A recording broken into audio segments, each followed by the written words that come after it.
थोड़ी सी परेशान होकर सुनीता अपनी देवरानी नीता से कहती है, क्या नीता, मैंने देवर जी को कल ही फ़ोन कर दिया था कि आकर के माँ जी को ले जाए। पूरा दिन निकल गया लेकिन वो लेने नहीं आए। ऐसा भी होता है क्या? पिछले महीने जब माँ जी को मेरे पास आना था तो मैंने मनोज को सुबह ही 8 बजे भेज दिया था। अरे दीदी, गुस्सा क्यों करती हो? वह तो माँ जी को लेने के लिए आ ही रहे थे, लेकिन अचानक से बच्चों के स्कूल से फ़ोन आ गया कि पेरेंट्स मीटिंग है, इसीलिए उधर जाना है। आज नहीं तो कल माँ जी को ले जाएंगे। आप इतनी परेशान क्यों हो रही हो? तो अब तो तुम्हारे स्कूल की मीटिंग ख़त्म हो गई होगी। देवर जी को कहो आकर के माँ जी को लेकर जाए। और कौन सा हम अलग शहर में रहते हैं, दोनों का एक ही तो शहर है। आने जाने में कितना समय लगता है। मैं एक दिन भी माँ जी को अपने पास ज़्यादा नहीं रख सकती। अगर एक दिन ज़्यादा रखूँगी तो समझ लेना, जब 4 महीने बाद माँ जी का मेरे पास आने का समय होगा तो मैं एक दिन बाद ही बुलाऊँगी। मैं इनसे बात करके बताती हूँ, अगर टाइम होगा तो अभी माँ जी को लेने आ जाएंगे। बात करके बताने से तुम्हारा क्या मतलब है? देवर जी को बोलो अभी के अभी माँ जी को लेने के लिए आ जाए। इसमें बात करने वाली कोई बात नहीं है। जब हम चारों भाइयों ने मिल बैठकर तय किया था कि एक एक महीने के लिए माँ जी को अपने पास रखेंगे, मैं क्यों उन्हें एक दिन अपने पास ज़्यादा रखूं? इतना कहकर सुनीता फ़ोन काट देती है और अपनी दोनों बड़ी जेठानी को कॉन्फ्रेंस में कॉल करती हुई कहती है, देख रही हो दीदी, पूरा 1 महीना हो गया और वैसे भी यह महीना 31 दिनों का था। एक दिन मैंने माँ जी को वैसे भी ज़्यादा रख लिया। आज 1 तारीख को सुबह सुबह देवर जी को लेने आना था, लेकिन अभी तक माँ जी को लेने नहीं आए हैं। शाम के 7 बज गए। ऐसे भी कहीं होता है क्या? फ़ोन पर दोनों जेठानी इसीलिए चुप है क्योंकि इस महीने उन दोनों का नंबर तो है नहीं। अरे सुनीता, तुम अपना देख ले, क्या करना है? मुझे घर में बहुत काम है। दूसरे नंबर की जेठानी भी कहती है, हाँ हाँ सुनीता, मेरे घर में भी आज गेस्ट आने वाले हैं तो उनके लिए खाना बनाना है। मैं भी फ़ोन रखती हूँ। और दोनों जेठानी फ़ोन को रख देती है। दरवाजे के बाहर बैठी हुई विमला जी बहू की बातें सुनकर बहुत दुखी हो जाती है कि कैसे आज उनके 4 बेटों और बहुओं ने उन्हें एक एक महीने के लिए बांट लिया है। एक दिन भी अगर किसी बहू के इधर ज़्यादा रह लूँ तो उन्हें बोझ लगने लगती हूँ। तभी सुनीता अपने कमरे से निकलती है और विमला जी को दरवाजे के पास बैठा हुआ देखकर चिल्लाते हुए कहती है, तुम इधर मेरे दरवाजे के बाहर क्यों बैठी हो? लगता है चुप कर मेरी बातें सुन रही थी। शर्म नहीं आती है अपनी बहू की बातें चोरी चोरी सुनते हुए? नहीं बहू, मैं तुम्हारी बातें नहीं सुन रही थी। मैं तो तुम्हारे पास किसी काम से आई थी। तुम फ़ोन पर बात कर रही थी तो उधर ज़मीन पर ही बैठकर तुम्हारे आने का इंतज़ार करने लगी। ऐसी क्या आफत आन पड़ी थी जो तुम अपने स्टोर रूम में बैठकर मेरा इंतज़ार नहीं कर सकती थी? जब मैं फ़ोन पर बात कर लेती तब मुझे बता देती क्या काम था। अब बताओ किस काम के लिए आई थी? बहू, तुमने दोपहर में मुझे खाना नहीं दिया था और ना ही मेरे हिस्से का खाना बनाया था, लेकिन अभी तक सबसे छोटा वाला बेटा मुझे लेने के लिए नहीं आया है।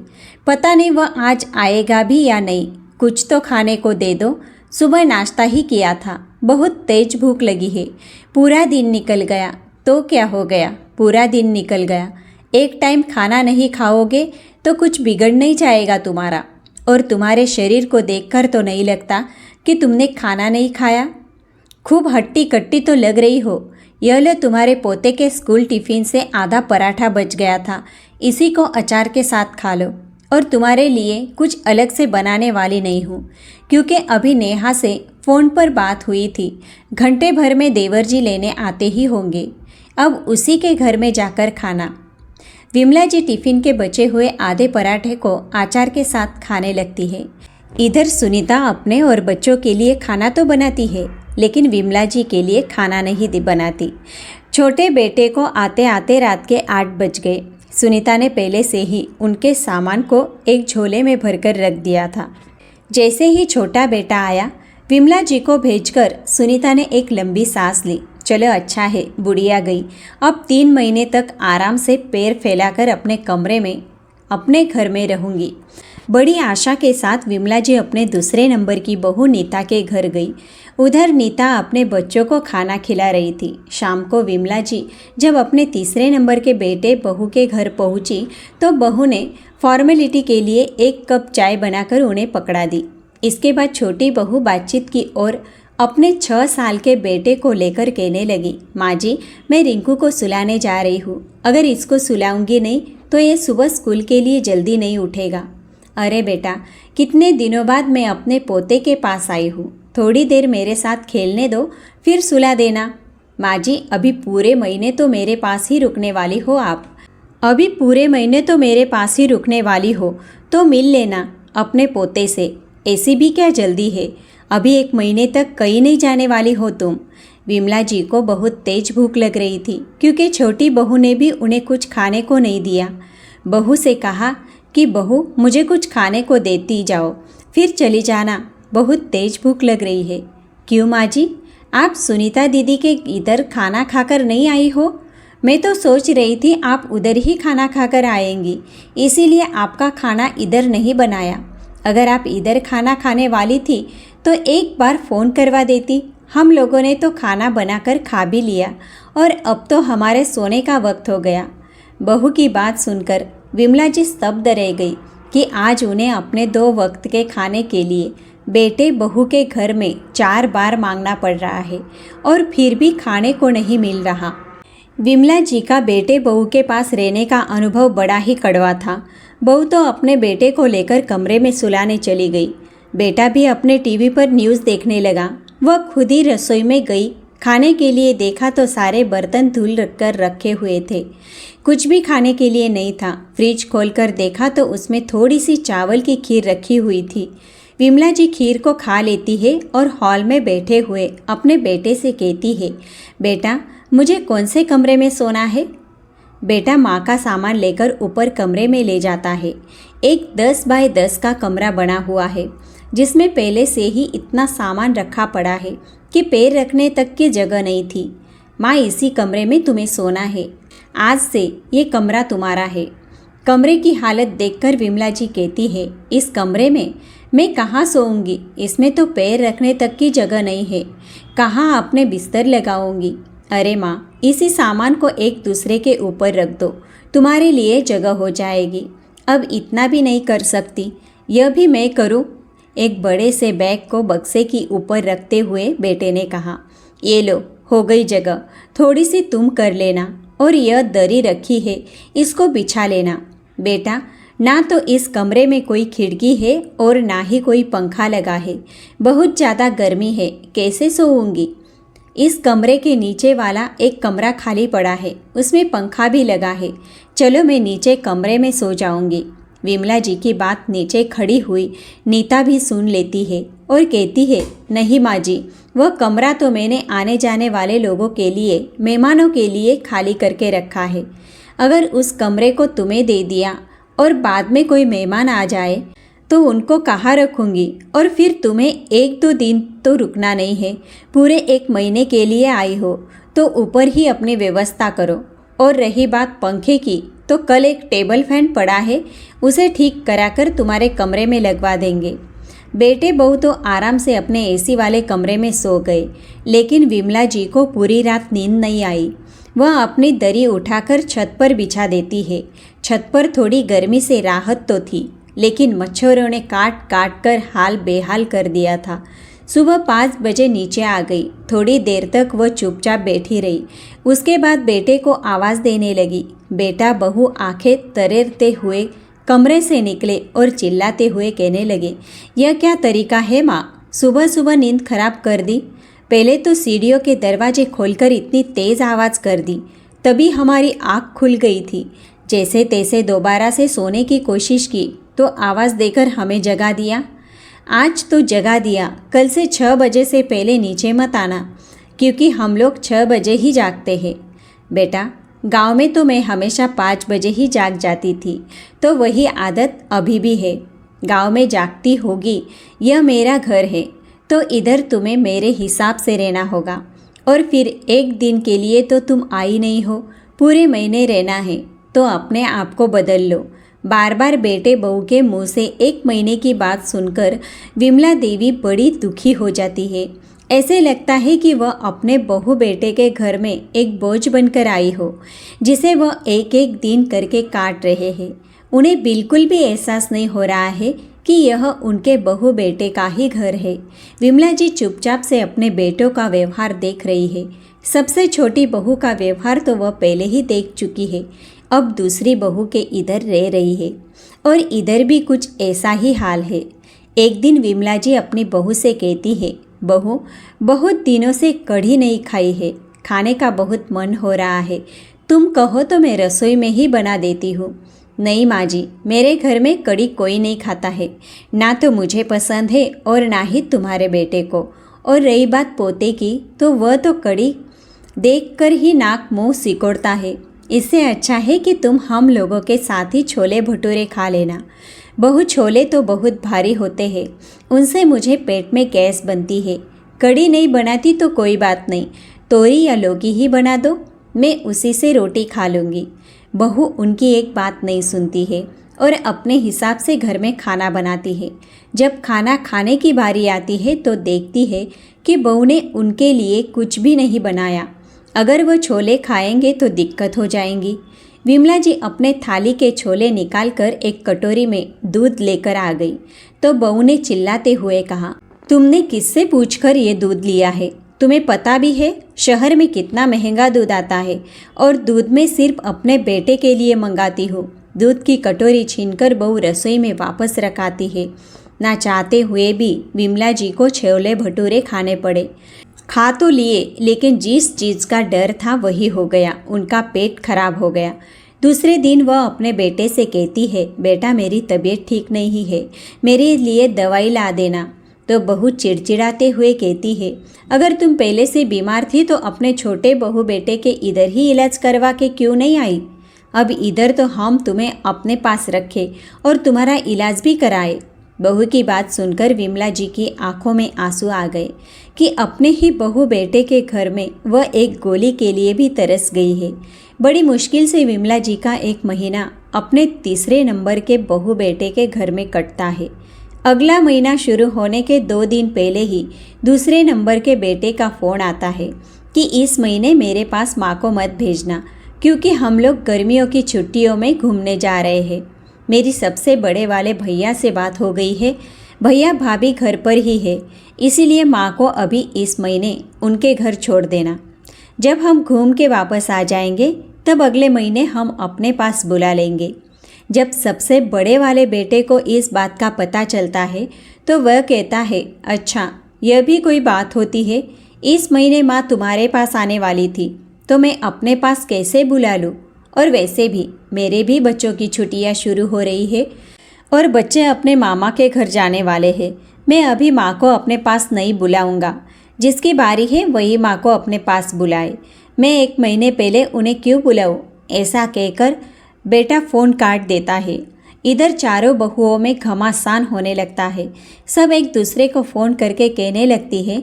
जिस बहू के घर में विमला जी थी वह घबराकर अपनी दोनों जेठानी को फ़ोन करती है और कहती है, मुझे नहीं पता, आप दोनों जल्दी से डिसाइड करो कि अब माँ जी किसके पास आएंगी, क्योंकि कल ही 1 तारीख है। भाई साहब को बोल देना आकर माँ जी को ले जाए। बहू बेटे का व्यवहार विमला जी से छुपा नहीं था। बहू बेटे के ऐसे व्यवहार की वजह से वह बड़ी ही आहत थी। दुखी होकर कमरे में आकर बैठ गई और फूट फूट कर रोने लगी।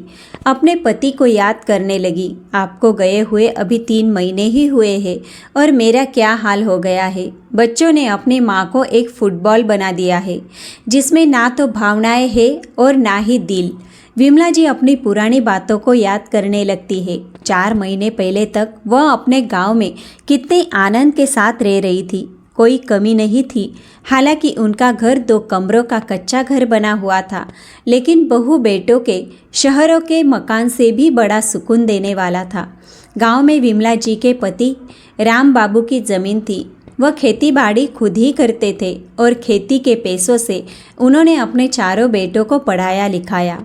अपने समय पर दोनों पति पत्नी ने खूब मेहनत की, जिससे हमारे चारों बच्चों को गांव में रहकर खेती का काम ना करना पड़े, आराम से नौकरी करें और उनकी मेहनत रंग लाई।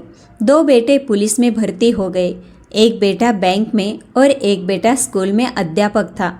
चारों बेटों की सरकारी नौकरी लग गई। राम बाबू और विमला जी खुशी से फूले नहीं समा रहे थे। धूमधाम से अपने चारों बेटों की शादियां की। घर में बहुएं आई। शादी होने के कुछ ही दिनों बाद अपने पति के साथ शहर को चली गई। गांव में दोनों पति पत्नी रह गए। एक बार राम बाबू जी ने विमला जी से कहा, भाग्यवान, चलो अब तो हमारे बेटे शहर में रहते हैं, हम आराम से अपने बहू बेटे के पास शहर में ही रहेंगे। तो विमला जी ने मना कर दिया कि अभी से हम बहू बेटों के पास जाकर क्या करेंगे, आराम से रहने दो। जब तक हमारे हाथ पैर चल रहे हैं तब तक हम दोनों गांव में ही रहते हैं, क्यों बहू बेटों को परेशान करना।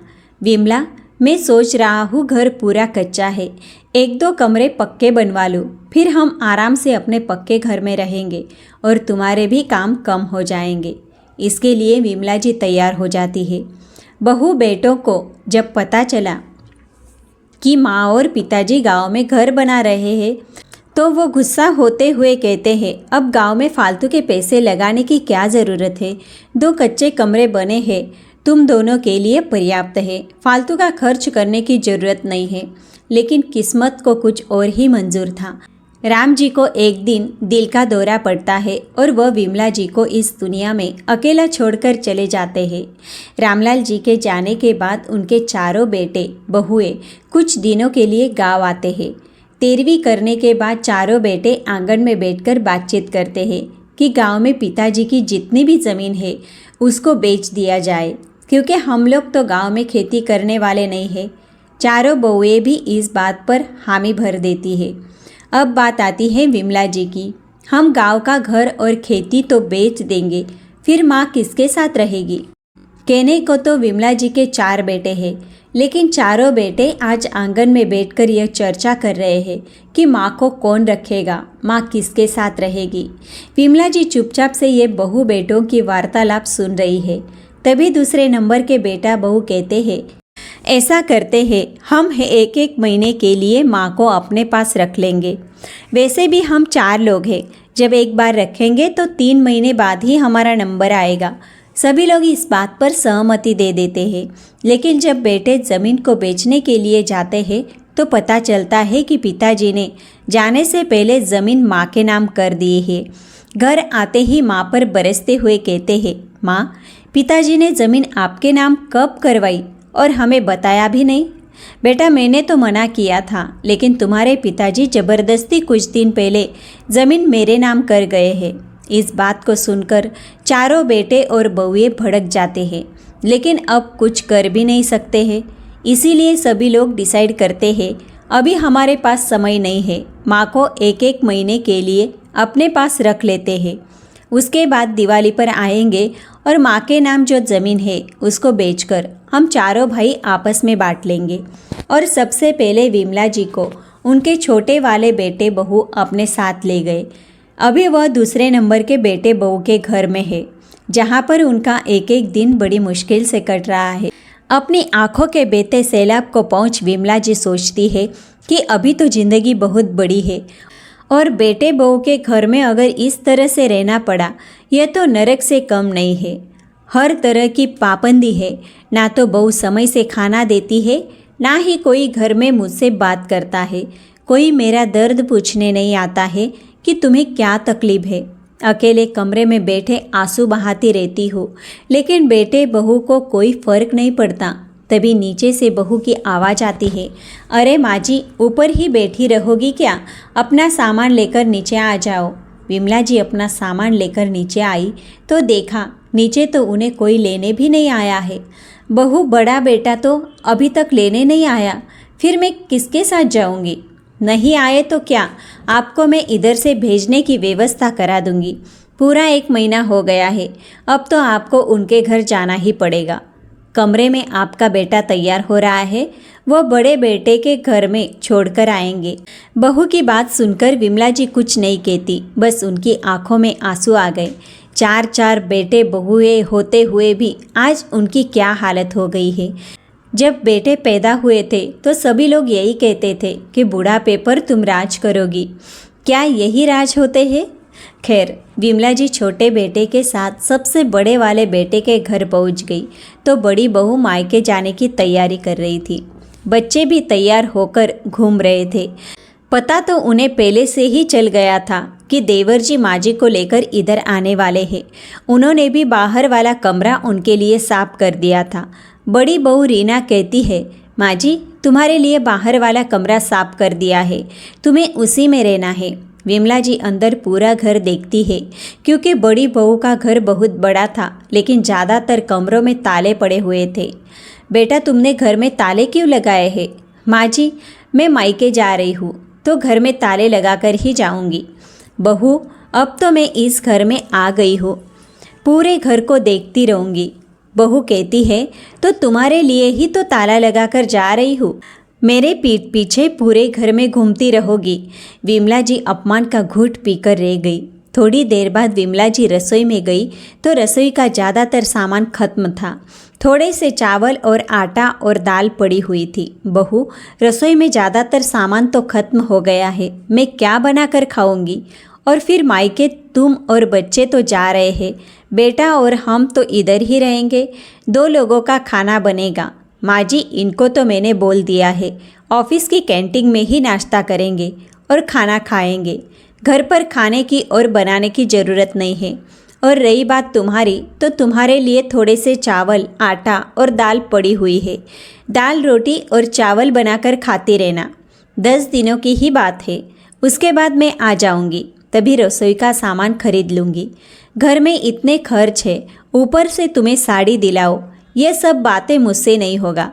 विमला जी सोचने लगी कि बेटों के पैदा होने पर जहाँ मैं इतराती थी कि मेरे 4 बेटे हैं, मुझे हाथों पर रखेंगे, कोई कमी नहीं होने देंगे, लेकिन इधर तो 4 बेटे होने के बाद भी एक माँ उनके लिए भारी पड़ रही है।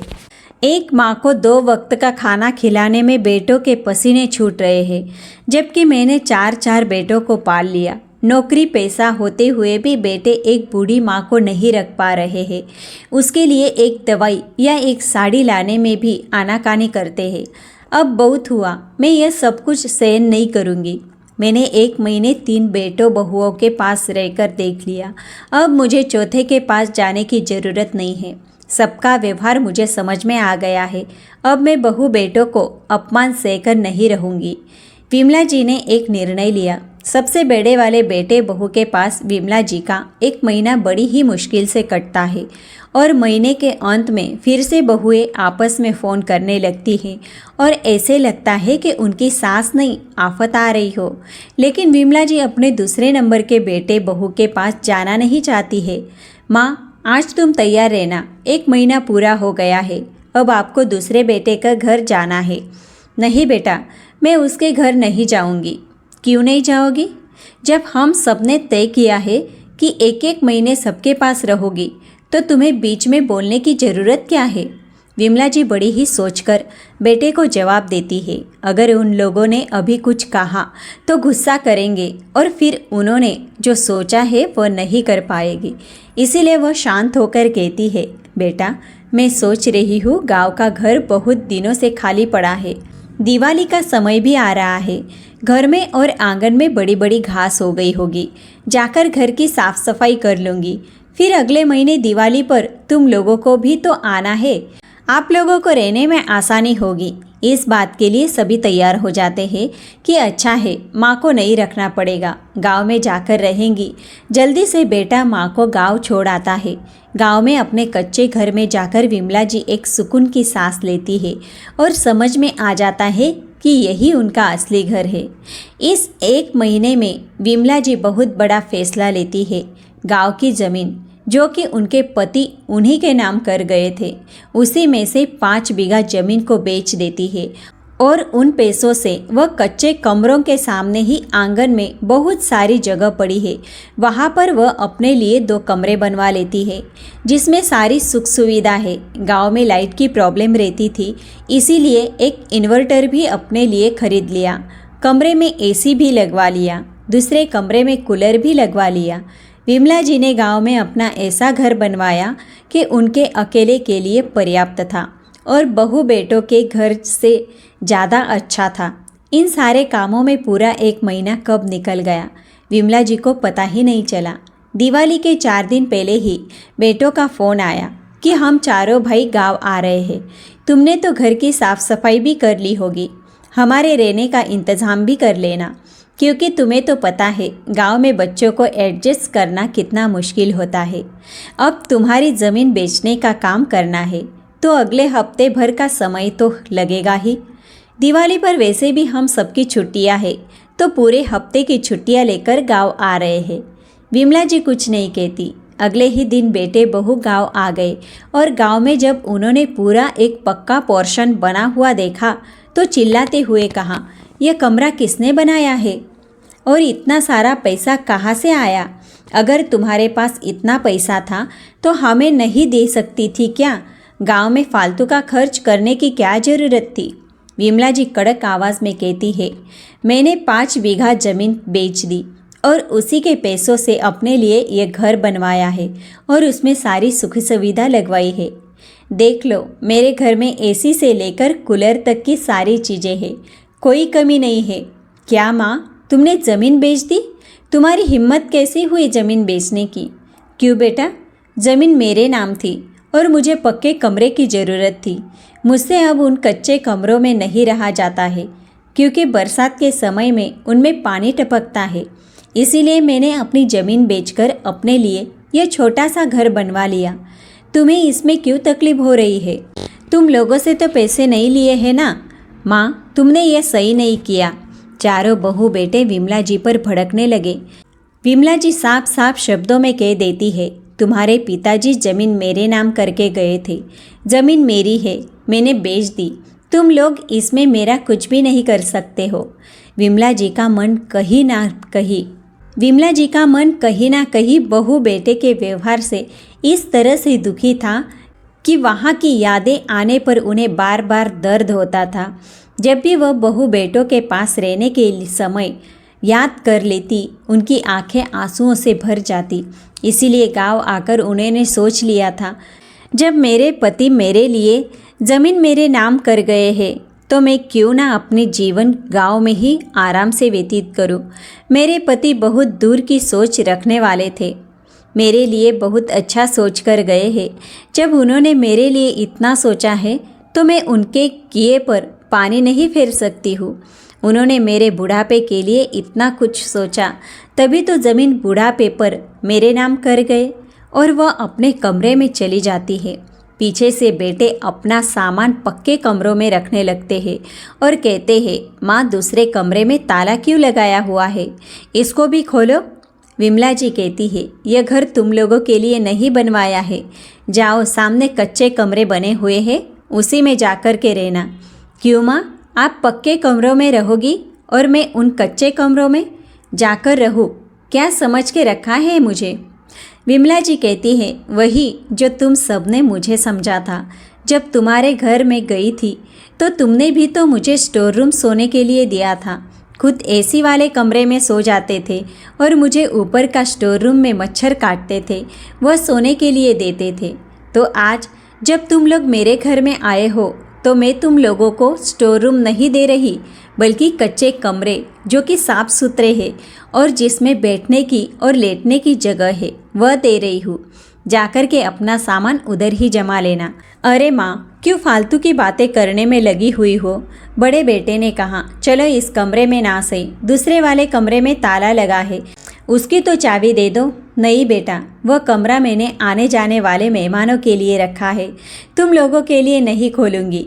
माँ के तेवर देखकर बहू बेटे दंग रह गए, लेकिन माँ की बात का उनके पास कोई जवाब नहीं था, क्योंकि उन लोगों ने भी अपने घर में माँ को इसी तरह से रखा था। अपनी छोटी सी पक्की रसोई से विमला जी खाना बनाकर खाने लगी। साथ में अपने छोटे छोटे नाती पोतों को भी बुला लिया। बहू बेटे जब खाने के लिए उनके पास आए तो विमला जी ने कहा, मैंने तो खाना सिर्फ अपने लिए बनाया था, तुम लोग अपना खाना देख लो। वैसे भी कच्चे वाले कमरे में एक तरफ चूल्हा बना हुआ है, अगर तुम में से किसी को चूल्हे पर खाना बनाना आता है तो अपने लिए खाना बना लो। मैं अपनी रसोई में तुम लोगों को खाना नहीं बनाने दूंगी। अब क्या करते? गांव में आए थे पिताजी की ज़मीन को बेचने के लिए, लेकिन इधर तो कुछ और ही हो गया। भूखे पेट तो नहीं सो सकते थे। माँ से बहुत मिन्नतें की, लेकिन विमला जी ने अपनी रसोई में बहुओं को खाना नहीं बनाने दिया। जैसे तैसे उन सभी ने अपना पेट भरा लिया। विमला जी ने उन्हें अपनी रसोई में खाना नहीं बनाने दिया। रात में मच्छरों ने काट कर चारों बहू बेटों का हाल बुरा कर दिया। बहू बेटों को इस तरह से परेशान देखकर एक पल को विमला जी को लगा कि वह अपने बहू बेटों के साथ अच्छा नहीं कर रही है। उन्हें अपने बगल वाले कमरे में ही बुला लेते हैं, लेकिन दूसरे ही पल उन्हें बेटे बहू का व्यवहार याद आ जाता है जो उन लोगों ने अपने घर में विमला जी के साथ किया था। वह वापस से अपने कदम पीछे खींच लेती है। आसपास के लोगों को पता चलता है कि विमला जी के चारों बहू बेटे आए हैं, तो उनसे जाकर मिलने लगते हैं। कहते हैं, बहुत अच्छा किया जो तुम लोग आ गए। अब दिवाली करके ही जाना। तीज त्यौहार अपनी माँ के साथ ही किया करो, क्योंकि अब तुम्हारी माँ इधर अकेली रह गई है। अब जब 4 लोगों ने इस तरह से कहा, और वैसे भी वह सभी 1 हफ्ते की छुट्टी लेकर आए थे, वापसी के टिकट भी करा के आए थे। इतनी जल्दी वापस भी नहीं जा सकते थे। तात्काल में भी टिकट कराने की कोशिश की तो गर्मियों की छुट्टियों की वजह से अवेलेबल नहीं थी। मन मार के उन सभी को घर में रुकना पड़ा। विमला जी को सुबह 5 बजे ही उठने की आदत है। वह सुबह 5 बजे उठ गई और अपने भगवान की पूजा अर्चना करने लगी। पूजा करने के बाद उन्होंने शंख बजाया, जिसकी आवाज़ से बहू बेटे सभी जाग गए और चिल्लाते हुए आंगन में आ गए। क्या माँ, बड़ी मुश्किल से तो नींद आई और तुमने शंख बजाकर जगा दिया। इतनी सुबह सुबह शंख कौन बजाता है? विमला जी कड़क आवाज़ में बेटों से कहती है, यह तुम्हारा घर नहीं है, ये मेरा घर है। जब तुम्हारे घर में मैं 5 बजे उठी थी तो तुमने मुझे 5 बजे उठने से मना कर दिया था, लेकिन मेरे घर में मैं मेरे हिसाब से उठूँगी और मेरे घर में तुम लोगों को भी हमारे हिसाब से ही उठना पड़ेगा। विमला जी की बात सुनकर बेटे चुप हो गए, क्योंकि उनके पास माँ की बात का कोई जवाब नहीं था। सुबह होते ही विमला जी तैयार होकर बाजार जाने लगी, तो बेटों ने पूछा, माँ कहाँ जा रही हो? और तुमने कमरों में ताला क्यों लगा दिया? ताला लगाकर जाने की क्या ज़रूरत है? और तुमने कमरों में ताला क्यों लगा लिया? ताला लगाकर जाने की क्या ज़रूरत है? हम कोई चोर नहीं है जो तुम्हारे घर में चोरी कर लेंगे। और फिर यह घर मेरा भी तो है। क्यों बेटा, मेरा घर तुम्हारा है और तुम्हारा घर मेरा नहीं है। जब मैं तुम्हारे घर आई थी तो तुम्हारी पत्नी भी तो सारे कमरों में ताला डालकर अपने मायके गई थी। तब तो तुम्हें नहीं लगा कि मेरा घर माँ का घर भी हो सकता है। विमला जी अपने बेटों को चुन चुन कर सब हिसाब सिखा रही थी, क्योंकि इन 3 महीनों में बहू बेटों ने उन्हें 1-1 रोटी 1-1 कपड़े के लिए तरसा दिया था। खून के आंसू रोई थी। वह अपने बहू बेटे के घर में होते हुए भी उन्होंने जितना अकेलापन महसूस किया था उतना कभी नहीं किया।